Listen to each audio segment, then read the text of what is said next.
Glue buildup in the print path after fusing can cause jamming. Glue sitting close to the edge of the flap is heated and residue may be left behind.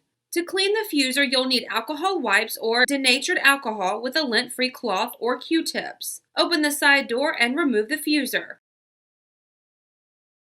Using the blue rollers as a reference point, clean each of the gates hanging down over the paper path and each roller thoroughly.